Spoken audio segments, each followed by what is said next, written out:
Uh, I'm back. I am back. I am back. I am back. I am back. I am back. And they're talking so much about this. They're talking so much about this. It's like, please get on with it.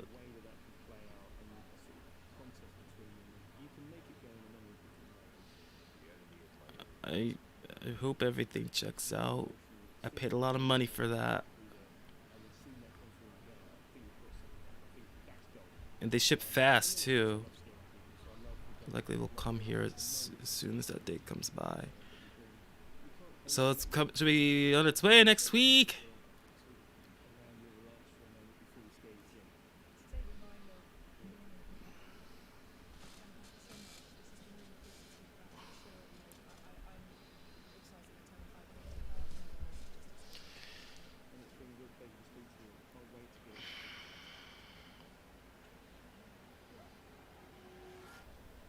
Is it done yet?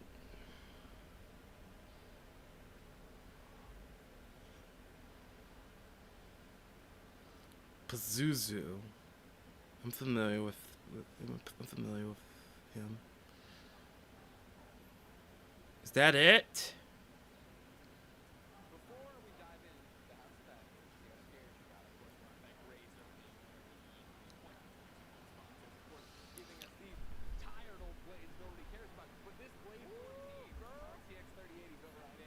Wait.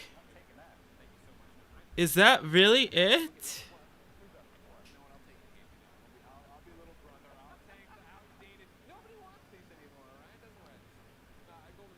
Is that it?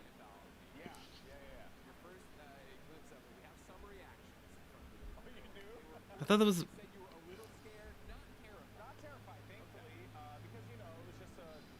It's like.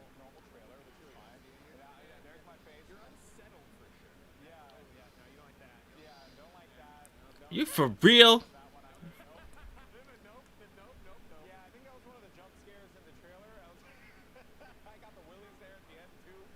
Is that all? Are you serious?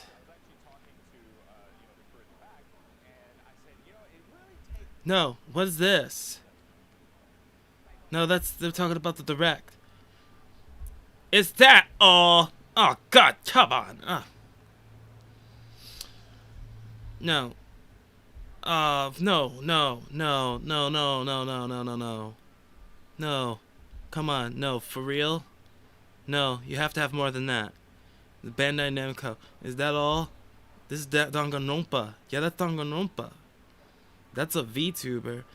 Is that literally it? How disappointing. How freaking disappointing. Well, on to the discussion. And, huh? Oh, hey, DW, what's up? Yeah, it is sad. Because it's like. Hold on 1 second.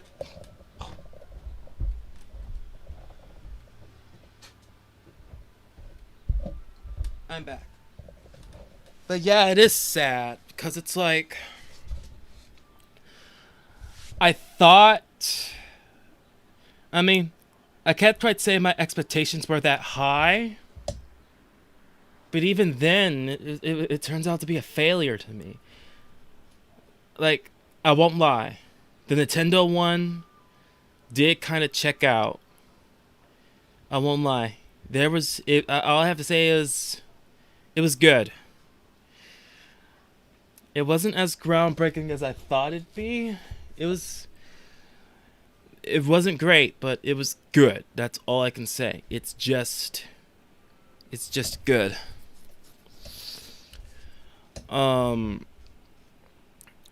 Cause other than that, I don't know. Well, first off, I did watch the Gorilla Collective stuff yesterday, like I said I would, and I have and I want to comment on that. Because I have to say, that one is like... I won't lie, that one may have been the best. I didn't actually see the presentation itself. But as far as the stuff they had to show, that one's the best one out of all of them. And it's just primarily... It's composed of practically entirely out of indie games. Because I'm looking through the list now. There's like Show Akatori. Akatori looks very, very great. It reminds me of Momodora. And I think it might be... It looks like it could be made by the same people. I don't think it is, but it looks cool. And then you got Arcade Paradise. I can't say too much about it. I don't know much about it. I think I could tell what it's supposed to be, and I like what I'm seeing. I could definitely see that being like Let's Player thing. And then you got Ariad of Spirits. I do not like how the main character already looks somewhat similar to a character I've made in my comic. But shit happens. And it still looks very cool. I love the sprite work in that game. And then you got Bats, Bloodsucker, Anti-Terror Squad. I really, really, really like the look of behind the frame. Also, Taiwan is a country. Take that, China. But in all seriousness, I really like it, and I get the Ghibli feel out of it. Oh right, it's Ghibli. I could say it either way, but whatever. The Ghibli-ness out of it, I could definitely get it as an influence, and it looks cool. I like it. And I mean, it's like Black Book's fine. And you got the frickin' Grime. Grime looks really, really cool. I think I'm familiar with Happy's Humble Burger Barn. I think I'm familiar with that one.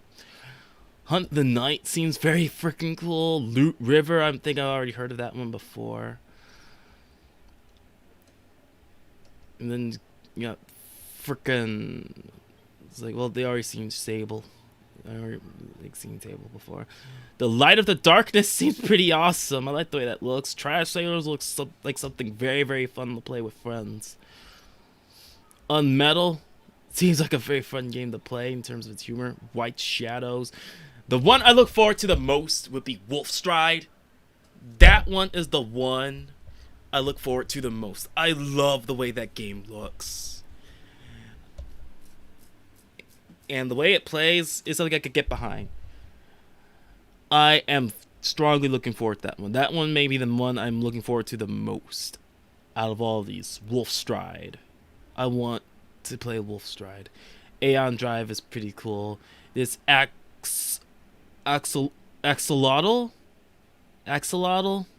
seems like a funny little game. Anum Mutationum. All these indie games. Almost all of these indie games I am more eager to play. And another one I'm especially looking forward to play, Kraken Academy. And Lutenum, or Lamentium. I'm gonna read it properly in its text. My Lovely Wife. And it's like QB. Not QB, Ruby. That's the one there. It's like, oh, goddamn. But yeah, Ruby, Source of Madness. The Tamarindos.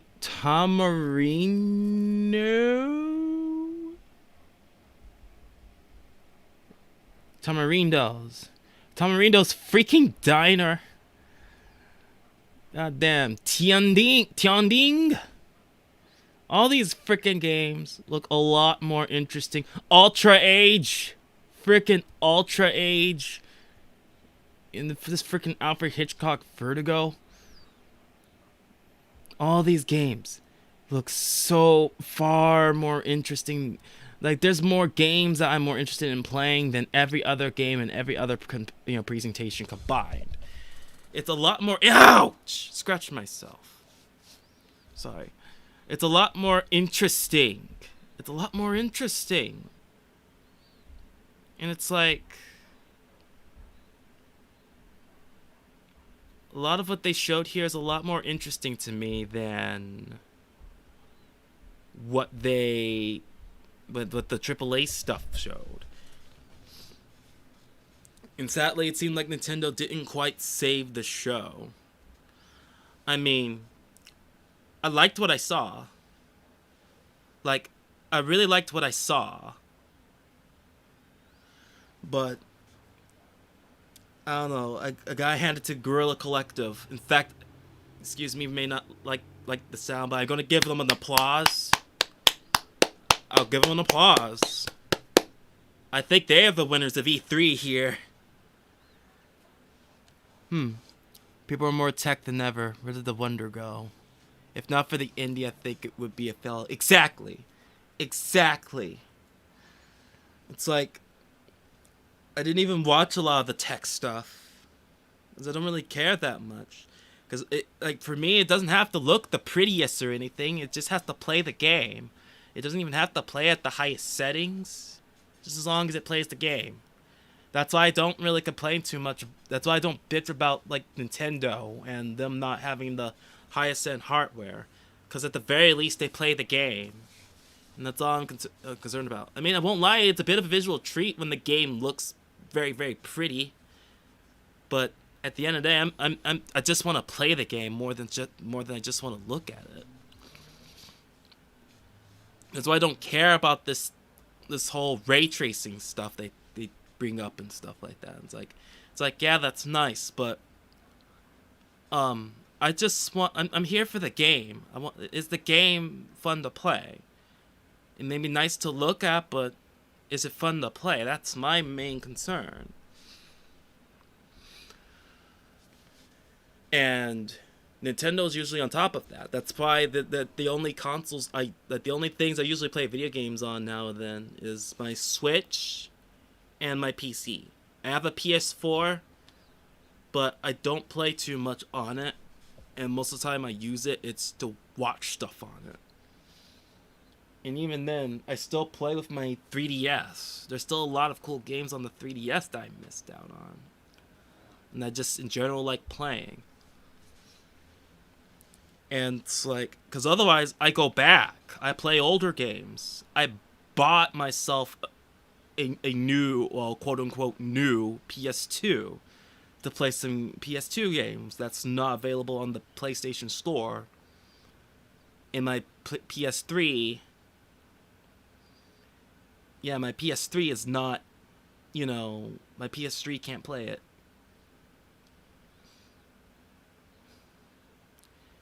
Yeah. I'm more about the gameplay. Is the gameplay interesting?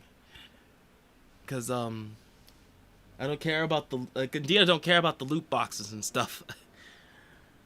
Like, I don't know, the only few games that I played that was something like that had like a loot box thing was Overwatch and Let It Die. I wasn't very invested in the Overwatch thing. Like, I wasn't very invested in the loot box. But my thing was like, I had fun with Overwatch for a while, but then I got tired of it, especially once they nerfed Roadhog, because Roadhog was my main.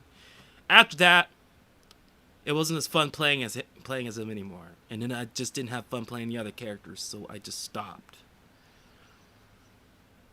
I don't think I even seen anything on Overwatch 2. But from what I saw, that also doesn't seem like my thing. And then Let It Die, well, there isn't really much to it.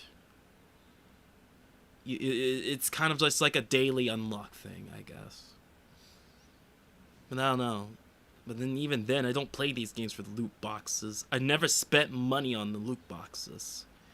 Because at the end of the day, I'm just more in it for the gameplay. But damn. I was hoping Nintendo would be the AAA that would steal the show. But sadly, they kind of didn't. Like, I liked what I saw. I liked what I saw. The It may not be Metroid Prime 4, but it does seem like like a continuation of the, I guess, the main Metroid story. Like, it takes place after Metroid Fusion, because I liked what I saw. I really liked what I saw of that Metroid game, because I liked Metroid Fusion. So that one I would be likely to pick up because it seemed really cool.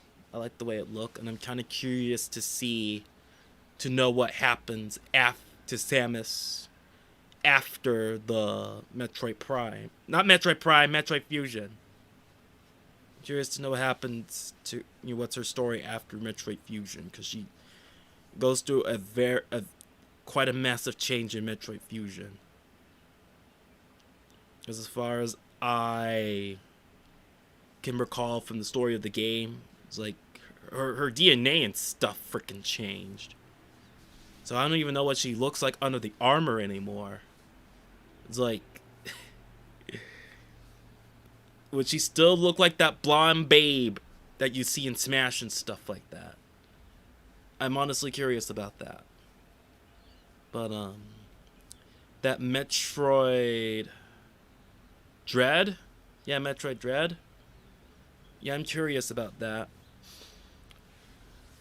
And of course, SMT5, the one I was looking for, hoping to see something of the most out of Nintendo.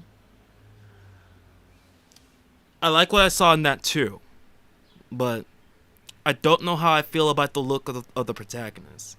It's like the more I see that character, the more he looks like a girl.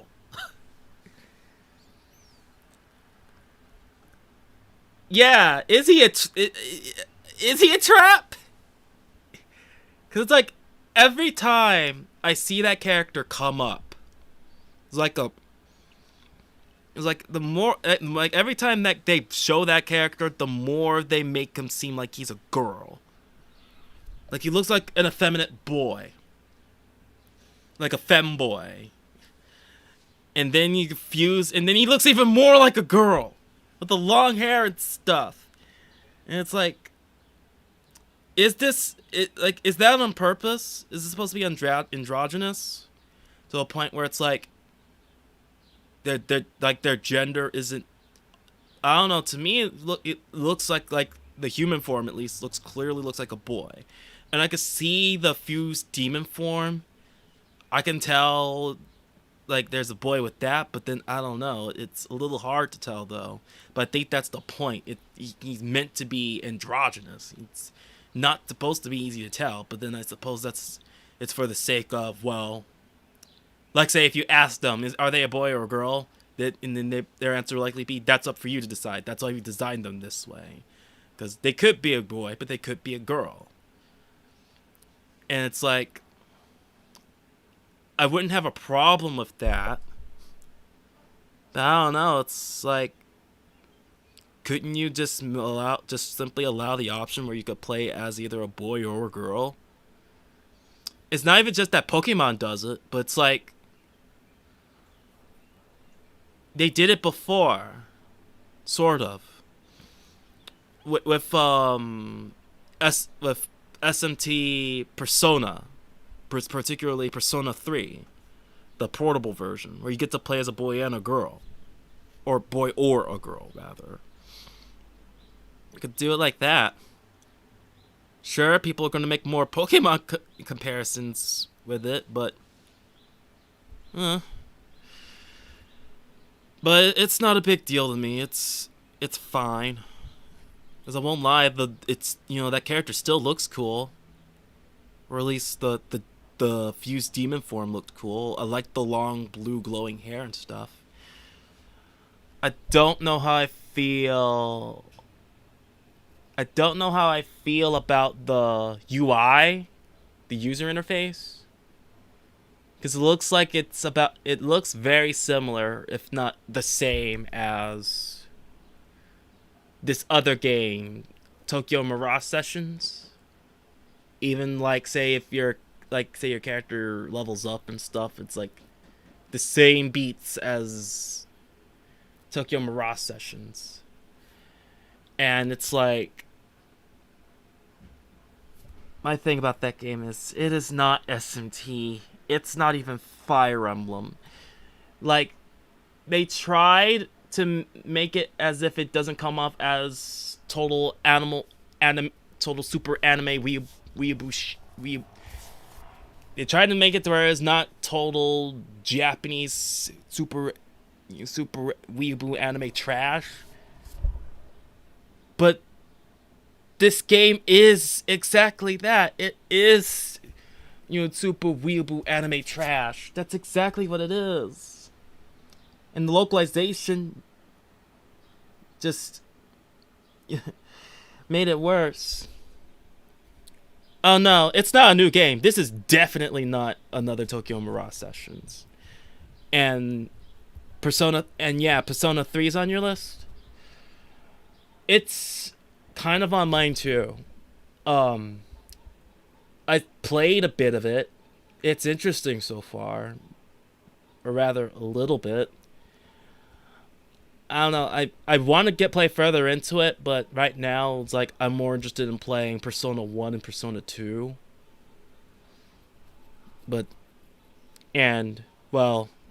Persona 1 is a little bit of a trog with it, mainly because of its encounter rate. That game has a very high encounter rate. And there doesn't seem to be a way to turn it down without modding it. Because otherwise, Persona 2 is the one I'm the most interested in. But back to SMT5. It's not a reskin.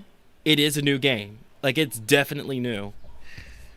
But I'm guessing they're learning from TMS. Because I will praise TMS for this. Because despite it being a total weeb game, it does have a very, very good gameplay. It's everything else that is very Because, I mean, I like anime, but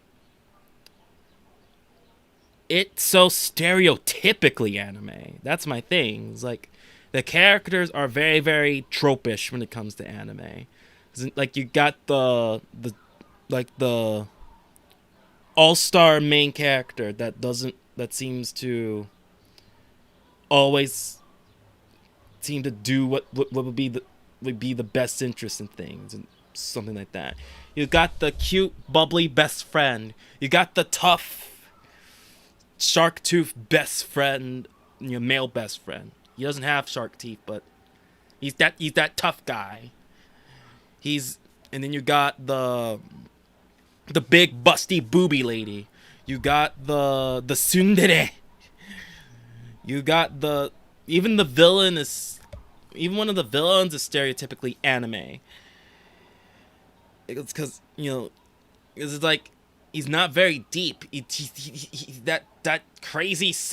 He's that crazy-eyed psycho villain, and then you got that super otaku fan character who's also fat, except twist, he's an American though.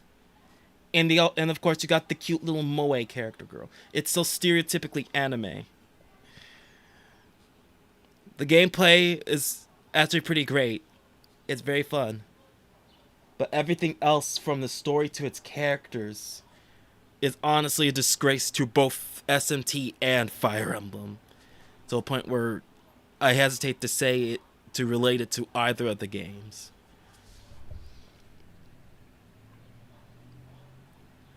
I hope those projects are going well. The Persona games, I'd say start with... Well, 3's not a bad one to start with. You can start with from any of them, but I do not recommend starting with 1 or 2. But then those two would be pretty hard to get your hands on in the first place. The easiest one you can get your hands on would be the the second half of Persona 2, which would be Eternal Punishment, but then that's if you can access it on the place. Well, if assuming you even have anything of PlayStation. But because otherwise, got emulators. Gotta get emulators for that. But 3, 4, and 5 are all nice ones to start off with in the Persona games. But I hear 4 is the best one to start with, but 3 is also very good to start with.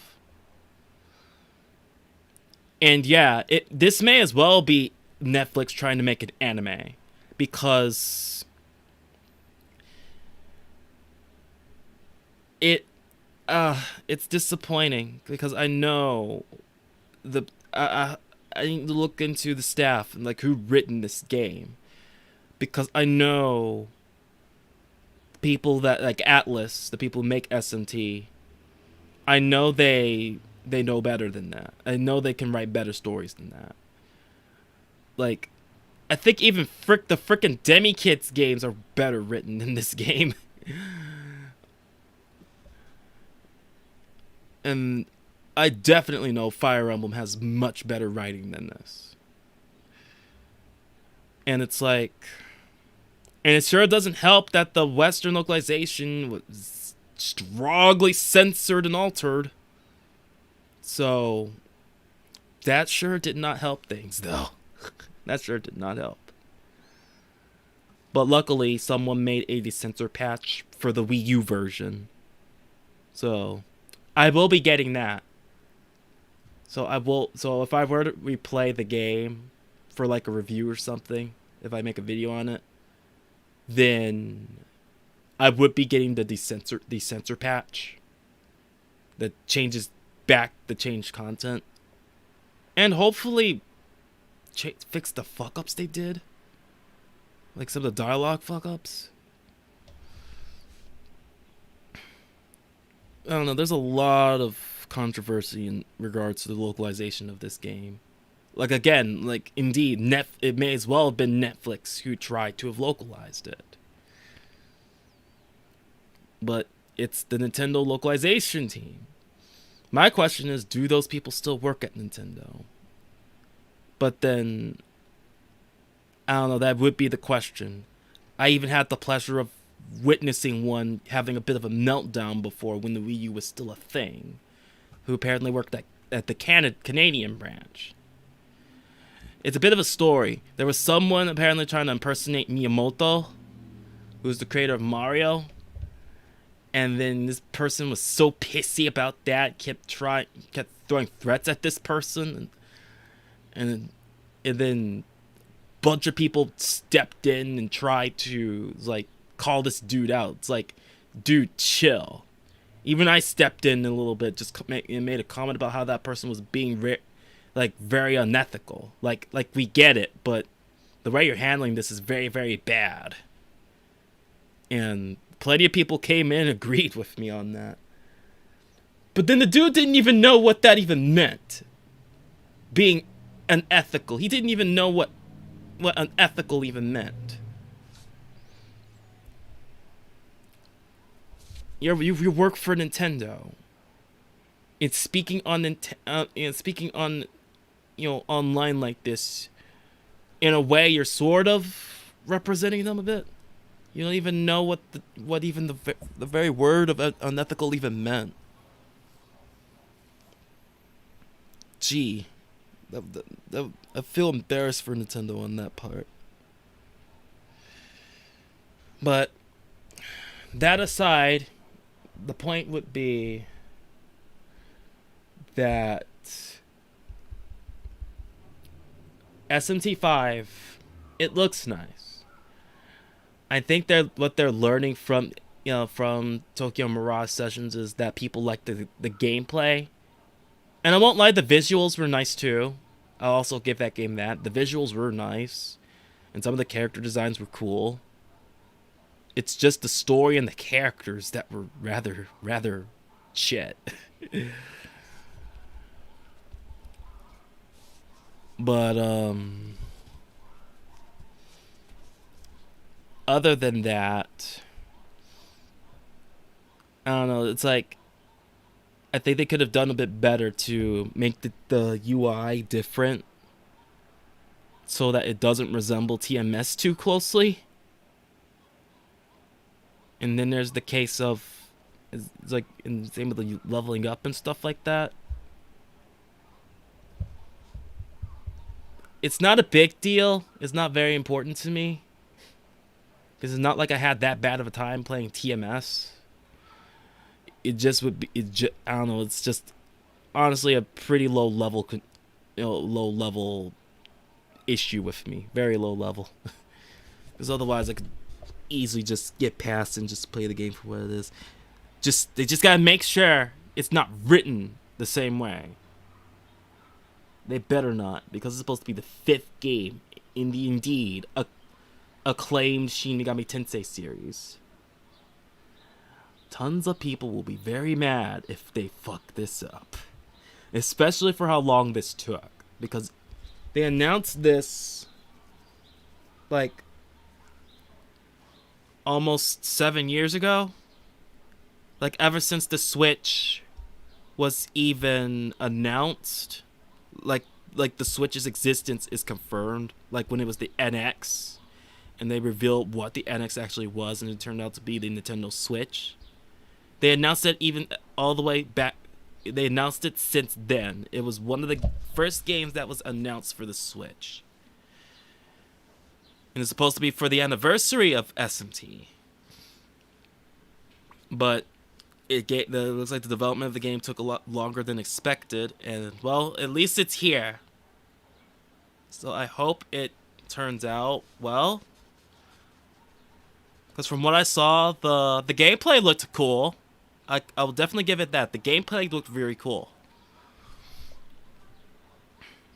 Like the visuals looked very nice. The gameplay looked very nice. I like the overworld travel and stuff. I hope to see more of it. And I'm glad it finally got a release date, which is in November. So I'm very, very happy about that. So I'm still uncertain. I'm still uncertain about the game though. Like, I'm not necessarily. I wouldn't say I'm hyped for it, but I am anticipating it because I am a fan of the series. So indeed, I will have some biases, but I have a few concerns, but they're not very big. I just hope it works out. I don't know, because this game is still pretty mysterious. Like they haven't said too much about what this game is. Like, I mean, besides an RPG, like they haven't said too much about what this game. They haven't described this game too much. Like, what's its story, or what's its characters. All they described is you're in an alternate dimension of a destroyed Tokyo where demons and angels are fighting amongst each other. You get caught in the fray. You fuse with some supernatural being. You fuse with them. And then you go and fight in yourself. And that's essentially it. But this is Shin Megami Tensei. There's obviously more to it than this. So, it's still very mysterious. I do not know what to expect, but I am hoping to see very good things come out of this. I'm very, very curious. Because other than that, a lot of the other stuff they showed, they didn't really show too much. A lot of it wasn't very interesting. The only other things that stood out to me in particular was that they're porting Danganronpa to the Switch, which is interesting. But that means nothing to me because I already have all the games on the PC. And I don't think they have Ultra Despair Girls in that collection. So there's no point in me getting it on the Switch. I already have all of them. Besides that, new RPG that they're expanding apparently. I don't have that, but if it's releasing individually on the PC, then that settles it. Because otherwise, I'm not rebuying these games on the Switch. At least I have no intentions of that right now. And then they are remaking Advance Wars. But this makes me happy that makes me happy, and here's why. Nintendo is actually peeking their eyes back at their older library. Excuse me, at their older IPs. Cause not that long ago they brought back the Famicom Detective game. That one I was not expecting. I was really not expecting them to do that. And I really wasn't expecting us getting it in America, because it was never released in America when it was on the actual Famicom. But now we're actually getting it in America.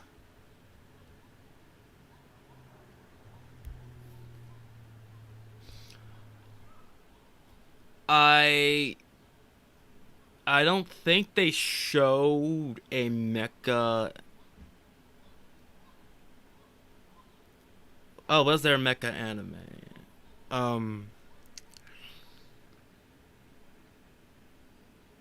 I don't think so.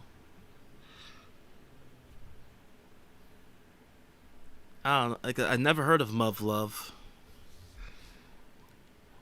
I won't lie though. Like, you lost me. It was like a good start. I'm not entirely sure.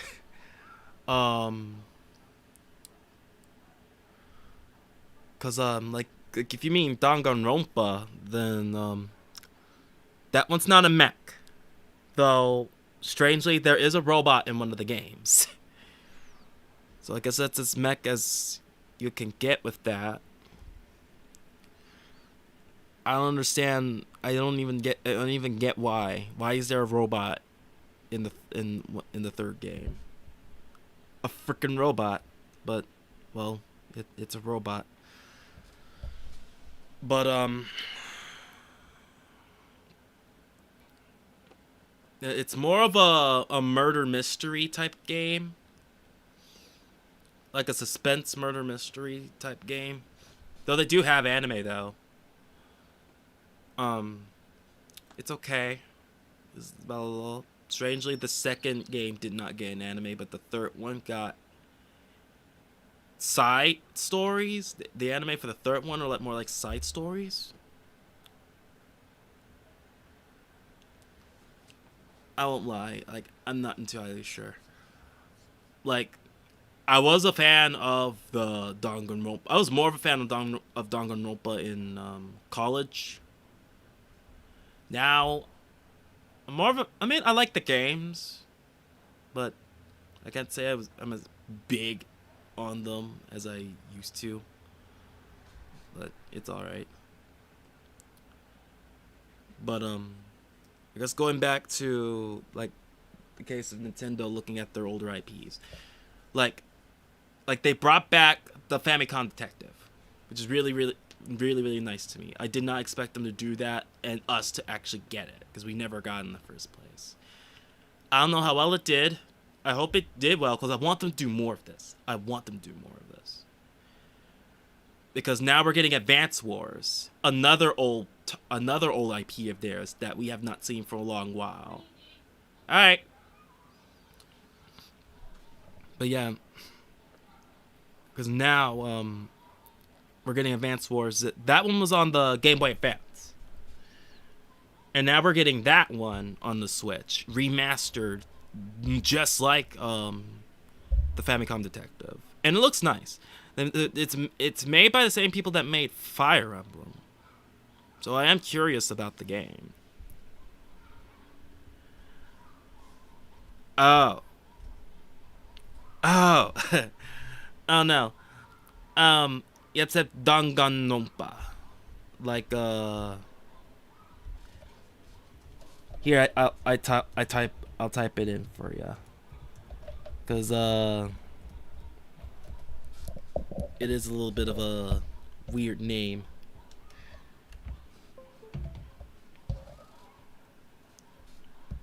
But it's a Danganronpa.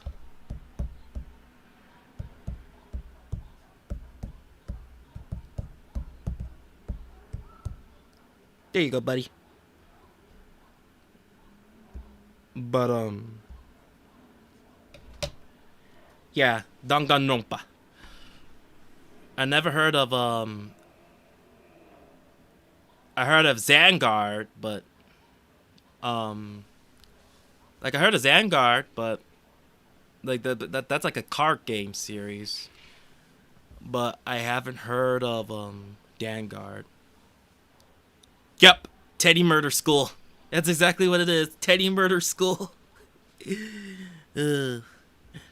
It's a bit of a silly series, but I find it enjoyable. Cause I do plan, cause I was streaming the first game, but I just took a break on it. But I do mean to get back to streaming it, cause I do want to finish it, cause I do want to play the other ones. But yeah, Teddy Murder School.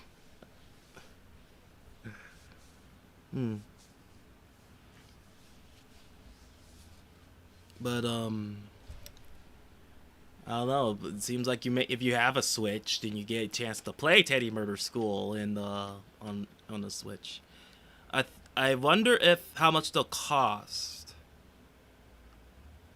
Cause I'd say if you get it like $60 or even 50 or better $50, but even if it's $60, then on the Switch to get them all, that would be a good deal. That'd be a great deal. Yeah, like I think that'd be a justifiable price.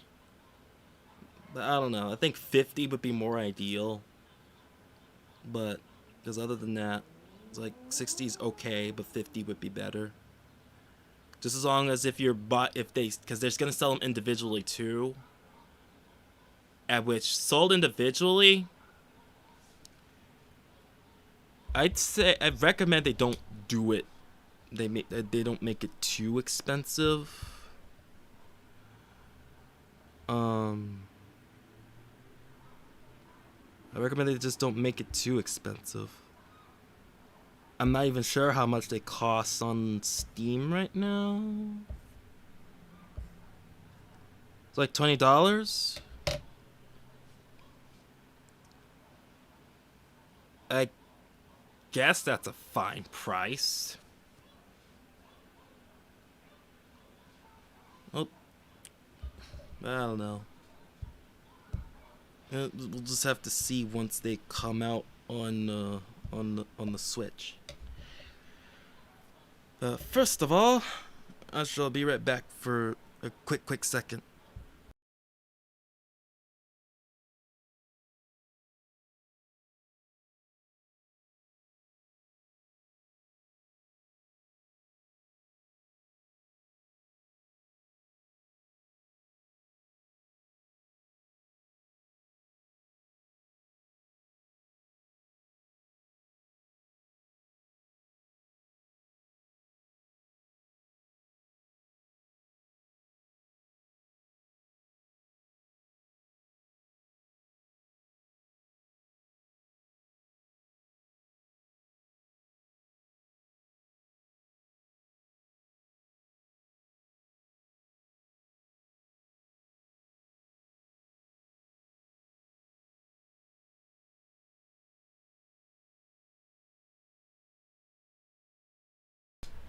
And I am back. Ah, bad. But yeah. So the whole thing with the Advance Wars. It looks nice. I don't know. They could have done it in a way that would have looked cooler. As that's what I guess that'll be the main complaint I have. Is it looks nice, but I think they could have changed the. It was with the presentation, since they remastered it from the ground up.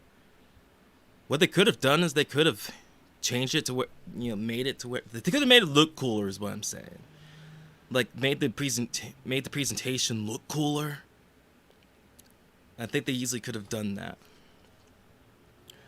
But it's okay. It's okay for me, because I am curious about the Advance Wars, so it's nice to get a chance to play them on the Switch.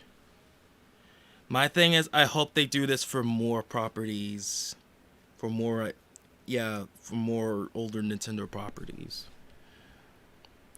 Like, for instance, there are some Japanese games that we never got here in the States that'd be nice to see to see here, to get a chance to play.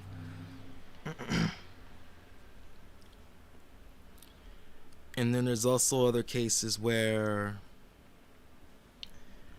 and then there are other cases where there's old games we hadn't seen anything much from at all, but it'd be nice to see more of, like F-Zero, for instance.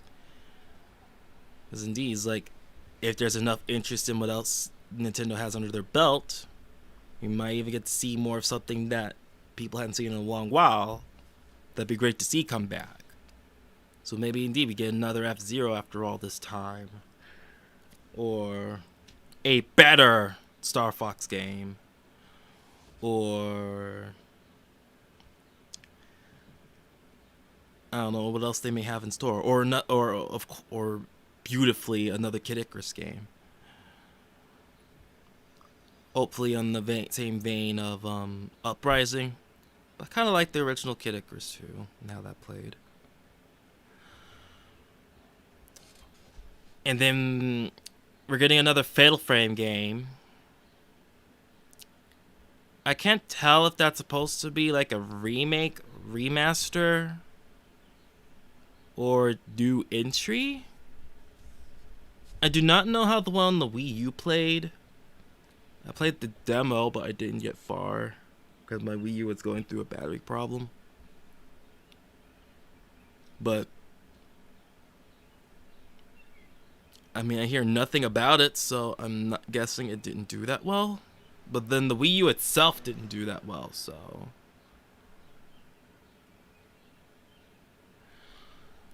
So, as far as Fatal Frame goes, I mean, I think I'm willing to pick it up.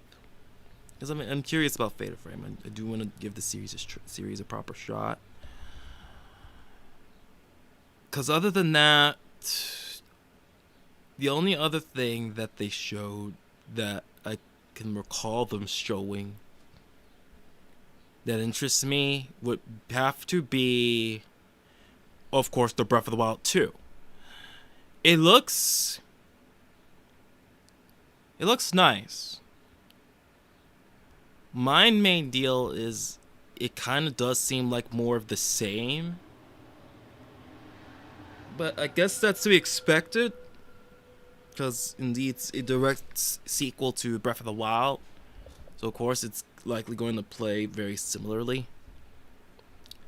So I'm just hoping that there's more things that would set it apart from the first game that would make it more interesting to play. So it's not simply just an expansion, something that may as well be an expansion on the game that we already have, like it could be DLC. Like there's enough in it that could make it its own game, separate from the original Breath of the Wild. That's my main deal with the Breath of the Wild sequel. So what improvements would it have to the first one, or at least what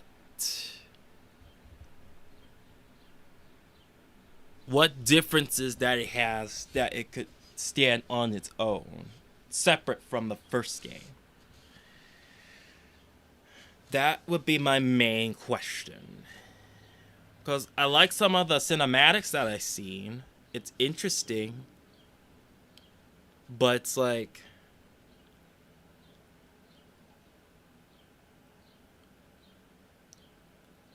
I could buy it, but then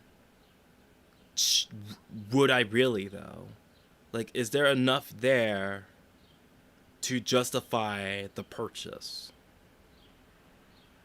'Cause if it feels too much like a 'cause if it feels too much like simply like it could just have been a DLC expansion, then what would be the point of me buying it? Because otherwise, all I could say is that it looked interesting. It looks nice, but I don't know. There just wasn't enough there to really get me like really raving it up. Like yeah, Breath of the Wild 2! There wasn't enough there for me for that. I'm intrigued by what I saw, but I need more. I need more.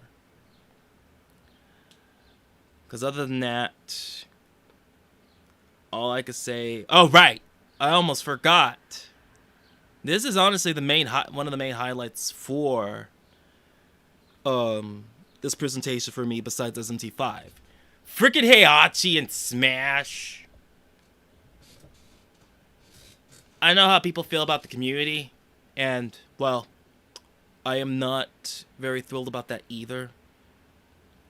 But it's not like I interact with that community. So screw them. The game itself is still fun.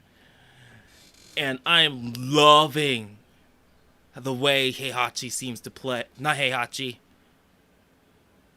I forget his name. But Yokata? I forget his name. The Tekken dude. I'm loving the way he plays in this game. I'm loving the way he plays. Oh my god. Oh. I think it's going to be very, very fun to play. And I'm looking forward to it. I'm really looking forward to it. I was surprised. I was genuinely surprised. But I also like to kick that guy's ass because he threw my boy off a cliff. Freaking pit.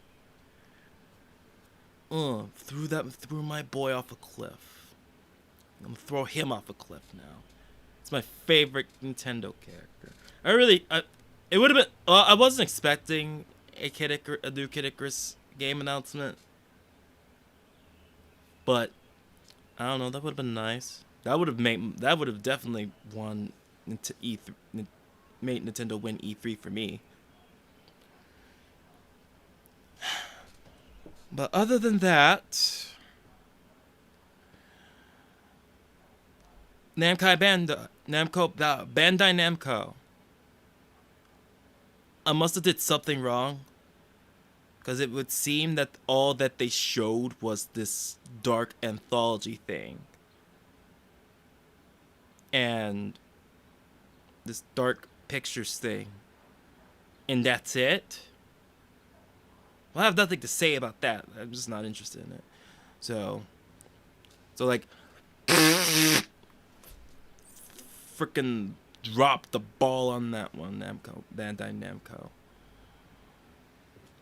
So, a few old shows are coming up on anniversaries. I might, like what? Because I know they're bringing back He-Man. So some rebooting games from like what? Because I know about He-Man, and then you got case with Scooby-Doo and the bullshit surrounding that. They set their sights on Velma. They're going to get Velma. They're already getting their hands on Velma, the monsters. Of course, they go for the most vulnerable of the gang. They caught her without her glasses. Oh.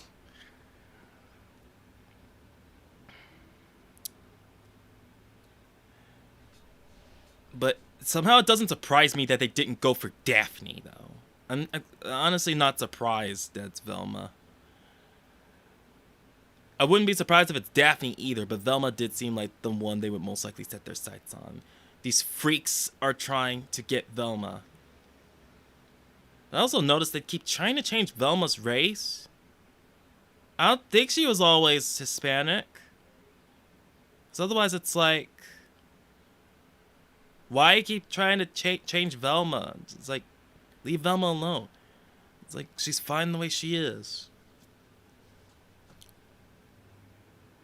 Get her Robo. I liked Get her Robo. Oh, so that'd be interesting to see.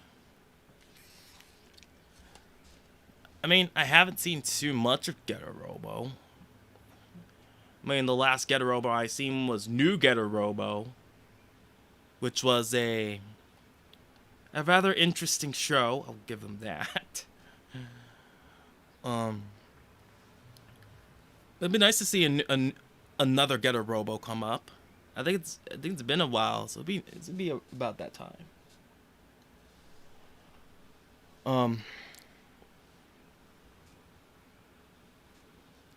I'm guessing it's Tatsunoko to work on that.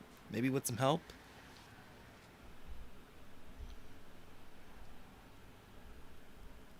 But then,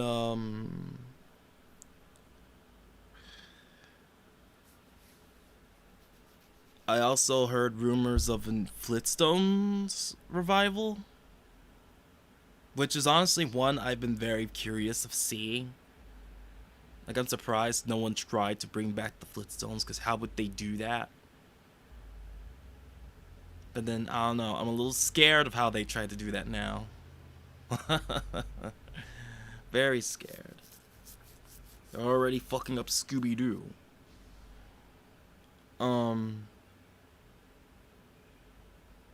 We keep seeing Jabberjaw making appearances, maybe Jabberjaw. Because I don't know, because aside from that Powerpuff Girls thing, I'm not entirely sure what else to see, to expect. Because, Galaxy Express 9. Oh, I know about that. Huh. Is it no coincidence that some of the anime, some anime revivals and reboots tend to be done much better than Western reboots and stuff?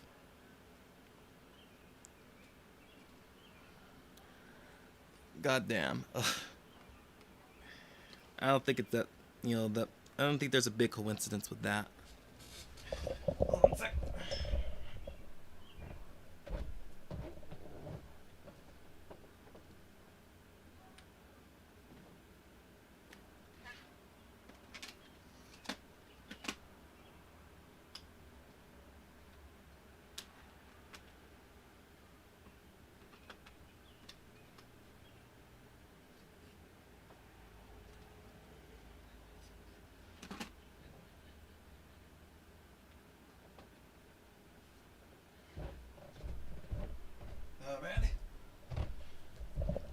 Yeah, that makes sense. It's his 40th anniversary.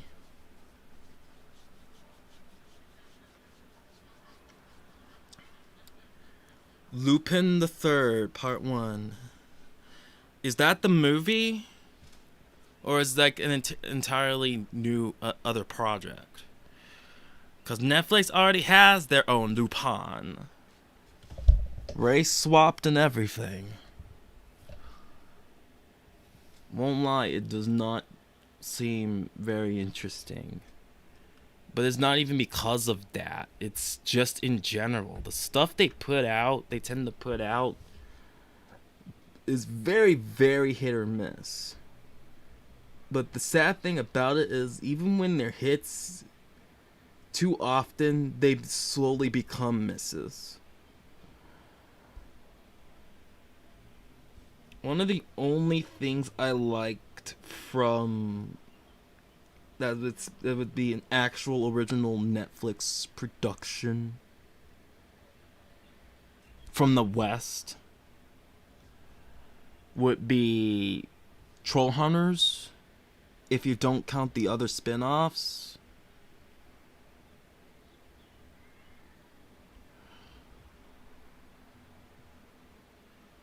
then you gotta explain to me what Netflix Doto is for me not look into it myself. Because I would be, I just, I mean, I would find out eventually. But what is it? In Berserk 97? What's that supposed to be? Is that a new project? Or is that just the old anime?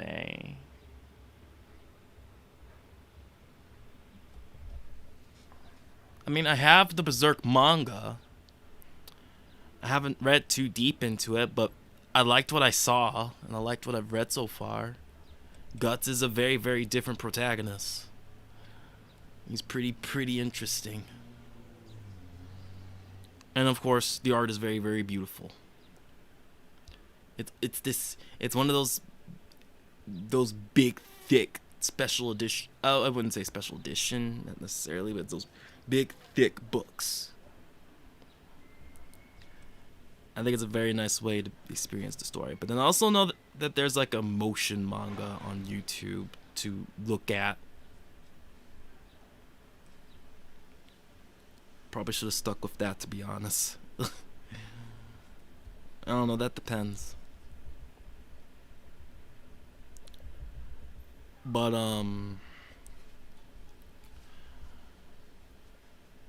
yeah, but at least explain to me what this Doto is, because it sounds odd to me.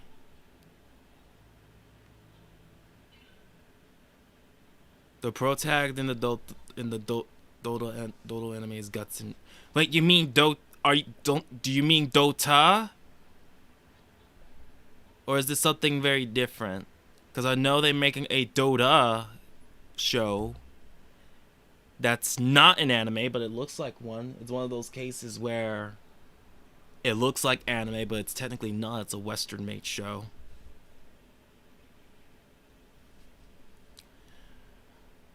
Because,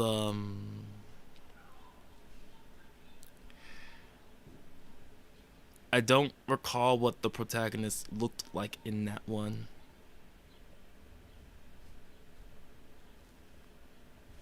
But goddamn, they might have something to worry about if that's really true. But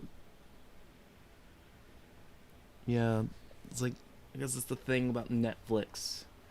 They tend to, I don't know, they have their own standards. Sadly, it's not very great in my opinion. In some aspects, it's fine. In other aspects, like at best, it can be great. At worst, it can be awful. But their hit to miss ratio is very unbalanced. They rarely get hits that stay hits, and some of the hits that they have become misses later. Again, Troll Hunters, if you don't count the spin-offs, is a cool show. I legitimately like that one. Because other than that, it's either that and some of the anime that they had direct had some production that they're involved in the production of, not like the Seven Deadly Sins, because they didn't produce that one. They just licensed it and just air it exclusively. I mean, anime like Be the Beginning, because they actually do have they are involved in the production of that one. Yeah, Dota. God damn. Oh.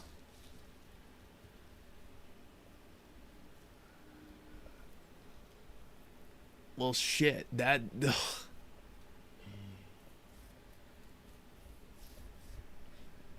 Well, I don't know what to say about that, but they got a problem on their hands. They got a problem on their hands there.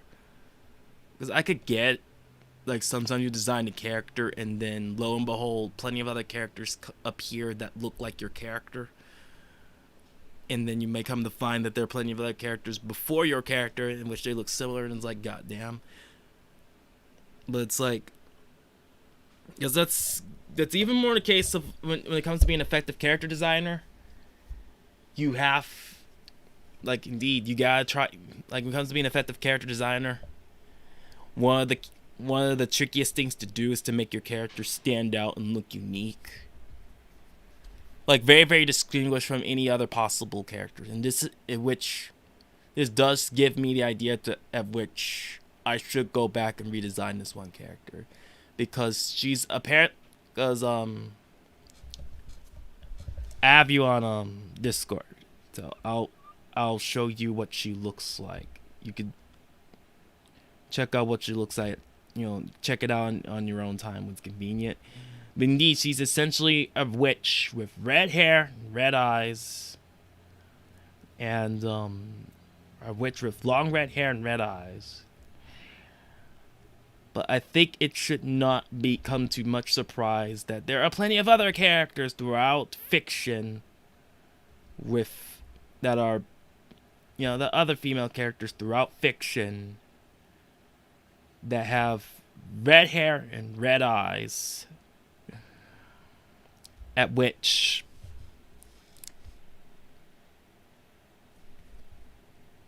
I need to figure out if there's a way I can make her look a bit more distinguished. Because that's my thing. I like her design. I like the simplicity of her design. But then, I don't know.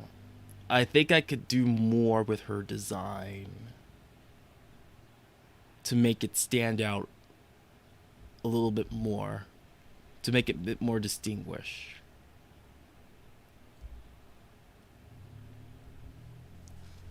Because this is supposed to be a comic. She's not going to be animated. So I could go a little further ahead with it. So I guess that's something to brainstorm. Just improve her design a bit.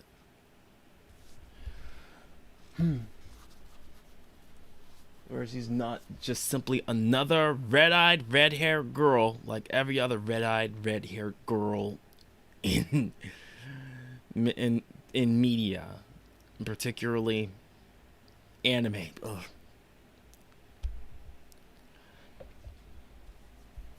But yeah. But overall,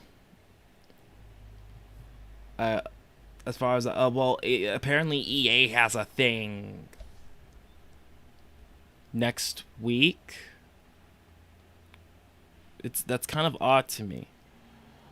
I will do a video on that, but as far as I'm concerned, that's E3. At which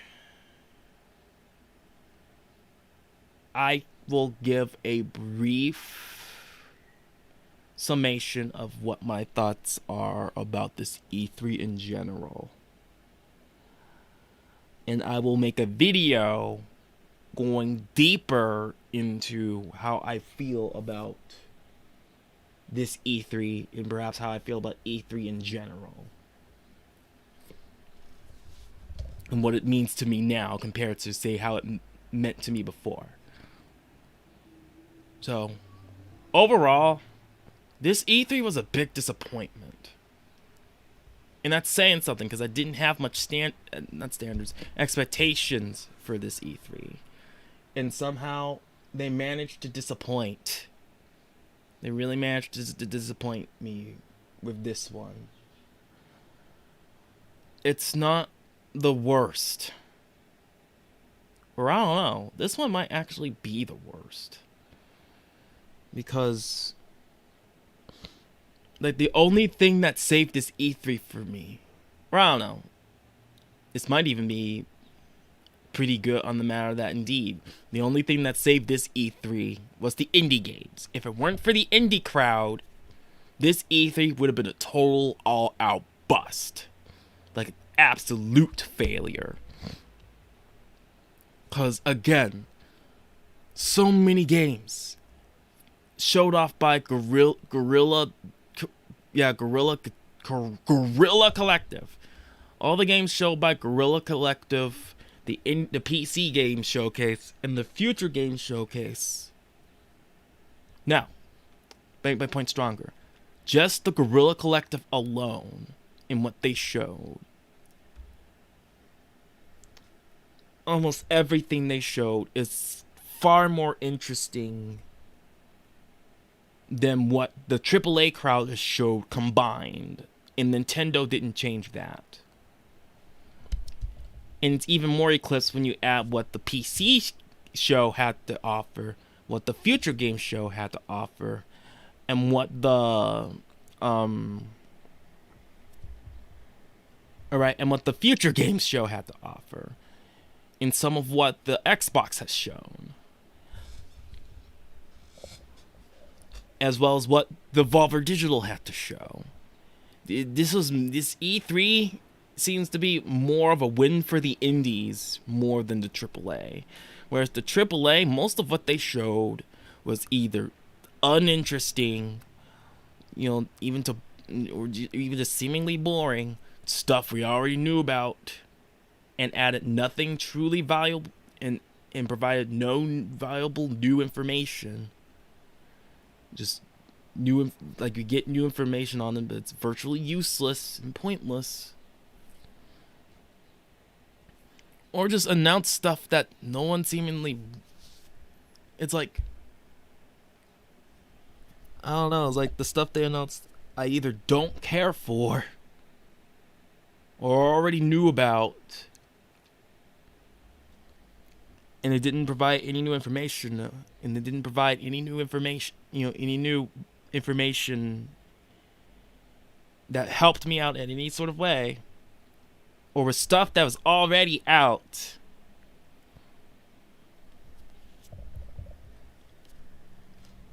And it also happens to be stuff that I don't care for. In the DLC that they announced, we don't get any information on what that could even be, or what it could entail, or just straight up uninteresting. The only exception for me is Smash Bros. With that Yokata, whatever his name is, the Tekken dude, because that was legitimately cool to me. Because other than that, I didn't give a shit. I couldn't give a shit about most of what they had to show. Most of what they had to show was either pointless, garbage, or just whatever. Not a lot of it was only very, very few, like practically a handful, was stuff that was actually interesting to me. Like that Mario Rabbids thing. That was legitimately interesting to me. That one Final Fantasy game, the Final Fantasy Origin thing, I know quite a bit of people seem to not like that one, but that one was legitimately interesting to me. Same with the Babylon's Fall. That one I'm curious about. And then a few other small handful stuff. Does Psychonauts counts as indie or AAA? I don't know, because I remember that one being started through a Kickstarter. That was a Kickstarter one. So as far as I'm concerned, I'll call it an indie for now because of that. So they don't even get... So I'm not even going to throw them that boon. They're not getting Psychonauts 2. I'll give that one to the indies, because that one was Kickstarted. And then... It's like...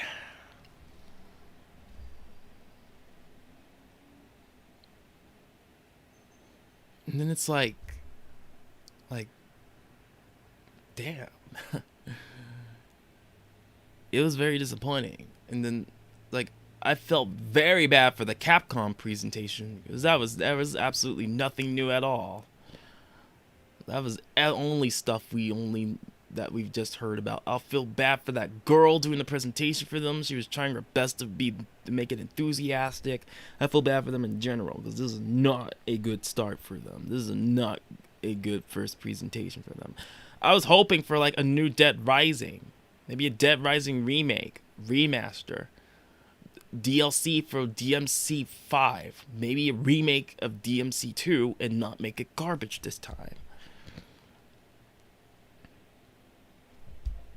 A new Mega Man game, Mega Man Legends X, Battle Network, OG, or maybe just entirely new Mega Man.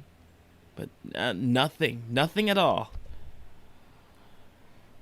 Sony didn't do their thing yet. I won't count that as E3 because they're technically not a part of it. So call me being a bit of a technical ass, but yeah, I'm not counting theirs as E3 because I can't help but say I'm just very disappointed in a lot of what I've seen. Won't lie, I am very happy with the indie crowd because a lot of the indie stuff that I've noticed that I've seen looked legitimately cool and legitimately interesting. Like, indeed, I found myself adding stuff to my wish list as they announced them.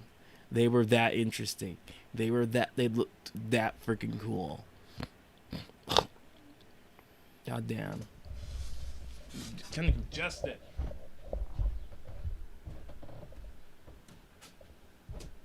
Sorry about that.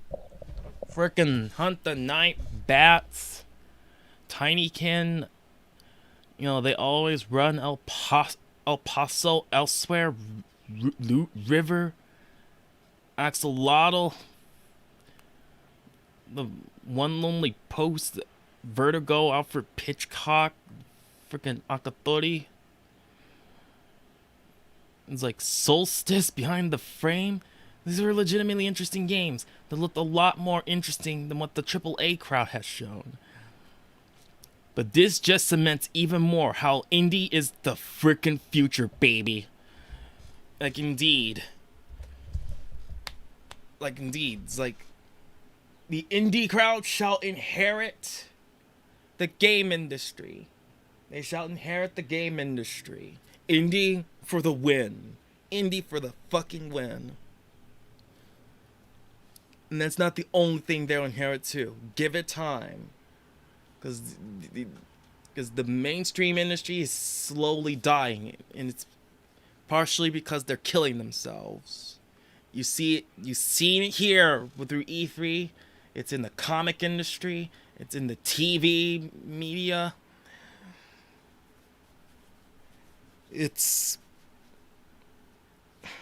They're slowly dying out, and the indies will come up to, and the indies shall come up to freaking take their place as the forebearers of entertainment. They lost their way, but we shall rise and come up and show them what they did wrong.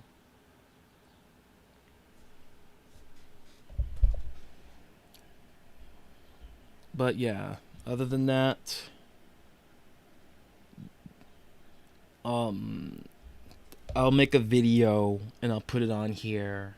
It's gonna be a long one because I have a lot more to say, but that is just a brief summation of how I'm feeling about E3 right now. It was not a triumphant return. It was a very underwhelming one. At least when it comes to the mainstream. But with that said, I shall indeed thank you all who's visited me, who took part in this coverage with me throughout the whole E3 on Twitch, on YouTube. Thanks for the conversations. Thanks for any guests who spoke with me on Discord, on discussion, which would, for instance, would be this guy right here. Let me show him off.